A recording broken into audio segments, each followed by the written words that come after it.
L'AGFIP s'est dotée d'un programme de compensation du handicap dans le monde du travail. Dans ce cadre, elle mène une expérience pilote avec 3 entreprises spécialisées en vue de mettre au point des dispositifs très innovants d'accès à la communication en milieu professionnel. Ceux-ci vont faciliter au quotidien le travail et la gestion des tâches confiées aux sourds et malentendants, accroître leur capacité à assumer des responsabilités dans l'entreprise et, par voie de conséquence, favoriser leur évolution professionnelle. Cette expérience pilote vous est présentée dans ce film.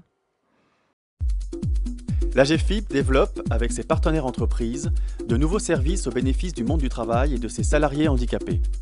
Elle a ainsi décidé de conduire une action pilote de soutien à la constitution de plateformes de services, facilitant l'accès à la communication des sourds et malentendants dans le milieu professionnel. Pour ce faire, l'AGFIP a retenu 3 opérateurs, Tadeo, Viable France et WebSourd, dans le cadre d'une première phase d'expérimentation.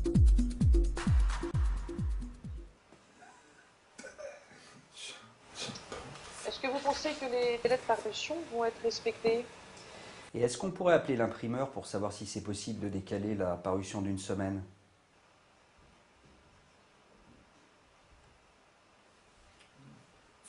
D'accord, oui, je vais l'appeler. Je vais demander à l'interprète de le contacter. Je lui donne le numéro tout de suite. Oui, allô? Je regarde, ne quittez pas une semaine. Oui, c'est ok, très bien. Merci, au revoir.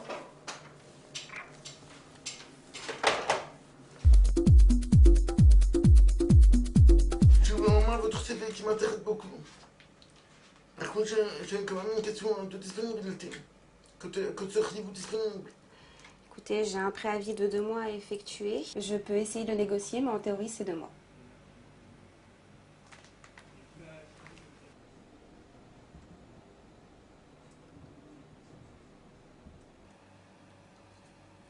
C'est bien. Je reprends contact avec vous assez rapidement, justement. Merci et au revoir. Au revoir.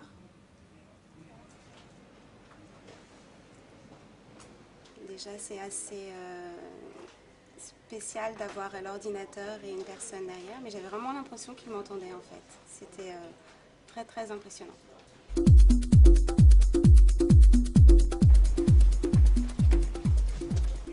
Catherine, est-ce que je peux te parler, s'il te plaît?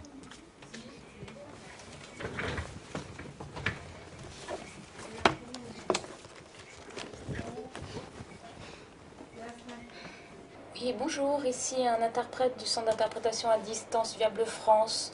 Vous pouvez commencer votre communication, je vous traduis. Catherine, s'il te plaît, où en es-tu de la requête dont on a parlé avant-hier, s'il te plaît?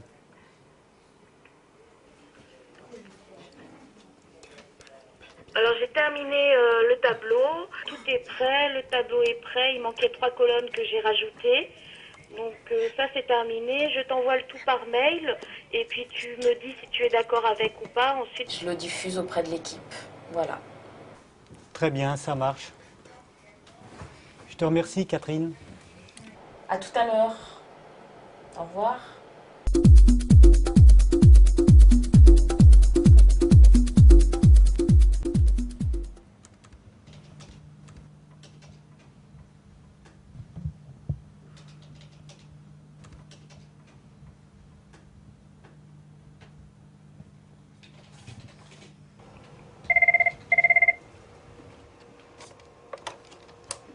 Allô? Plateau de la bureautique? oui, la voix que vous entendez est celle d'un interprète, c'est une personne sourde qui cherche à vous joindre. Oui.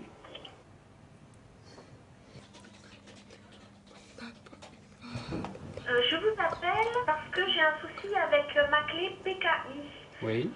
J'aurais voulu savoir si vous pouvez m'aider, comment l'utiliser parce que j'ai un souci avec le réseau. Tout à fait, oui. Il faudrait que vous fassiez les combinaisons de touches fonction F2 et brancher la clé, ça fonctionne. D'accord, d'accord. Je vous remercie. Merci beaucoup. D'accord, merci beaucoup, au revoir. 3 expériences prometteuses, 3 manières d'utiliser la technologie au service de la compensation du handicap. Mais à quelle échéance va-t-on passer du prototype à la mise en œuvre généralisée sur le territoire national et comment? La réponse de M. Pierre Blanc, directeur général de l'AGFIP. Cette démarche s'inscrit dans le cadre de la loi du 11 février 2005 qui instaure l'accessibilité de l'ensemble des lieux publics et des lieux professionnels pour l'horizon 2015. Ici, nous commençons par l'emploi. Les entreprises devraient progressivement, à partir de 2009, suite à l'enquête que nous venons de conduire pour cerner les besoins des salariés sourds, s'équiper dès 2009, 2010 et être au rendez-vous de 2015.